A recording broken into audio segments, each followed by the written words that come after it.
J'ai appris cette astuce avec un ami en Italie, maintenant je ne fais du poulet que comme ça. Pour commencer, on va faire des entailles à la surface de 2 blancs de poulet de la façon suivante. Crois-moi, le résultat est incroyable. Maintenant, je vais mettre des cubes de glace dans chaque entaille qu'on a faite. Ensuite, on va laisser reposer le poulet. Juste après, je vais couper en tranches puis en petits cubes, comme ça. Et avant que j'oublie, dis-moi de quelle ville tu me regardes pour que je t'envoie un coucou spécial. Le coucou d'aujourd'hui va à Annelise Lefebvre de Rennes, Bretagne. Je suis trop contente que tu aimes nos recettes. Après, on va mettre le poulet coupé dans un bol. Maintenant, je vais râper une pomme de terre déjà épluchée et l'ajouter avec le poulet. Ensuite, on va ajouter un œuf. Je vais ajouter 3 gousses d'ail écrasées, 1 cuillère à café de sel, 1 demi-cuillère à café de poivre noir. Et je vais bien mélanger jusqu'à ce que tout s'enrobe.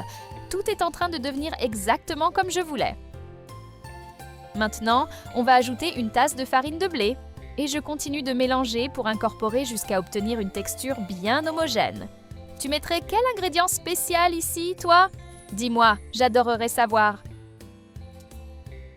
Juste après, on va ajouter un filet d'huile d'olive dans une poêle. Et ensuite, avec un pinceau de cuisine, je vais bien l'étaler sur tout le fond.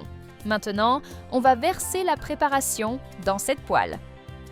C'est à ce moment-là que beaucoup de gens ne font pas attention, mais quand c'est fait comme il faut, ça change complètement le résultat. Après, avec une cuillère, je vais bien étaler pour garantir une cuisson uniforme. Ensuite, on couvre et on laisse cuire pendant 15 minutes. Après ce temps, je vais retourner délicatement sur une assiette. Et on remet dans la poêle pour dorer l'autre côté aussi. Maintenant, on va ajouter de la mozzarella râpée à goût en couvrant seulement la moitié de notre recette. Ensuite, je vais ajouter un jaune d'œuf. Et on ajoute encore de la mozzarella par-dessus. Si tu as une astuce ou une façon différente de faire, dis-moi, j'adore découvrir de nouvelles versions. Maintenant, je couvre à nouveau et je laisse cuire encore 5 minutes. Après ce temps, avec l'aide de 2 ustensiles, on va plier notre recette de la façon suivante.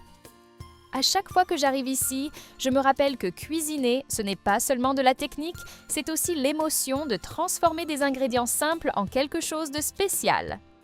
À ce stade, je vais retirer de la poêle avec précaution et déposer dans une assiette. J'aime ce genre de recettes parce qu'elles tiennent exactement leurs promesses. Pas besoin d'étapes compliquées, pas besoin d'ingrédients difficiles, et pourtant ça attire l'attention grâce au résultat. L'odeur, le visuel et le goût sont incroyables. Je l'ai déjà faite plusieurs fois et tous mes amis et ma famille adorent. Fais-la chez toi aussi et dis-moi ce que tu en as pensé.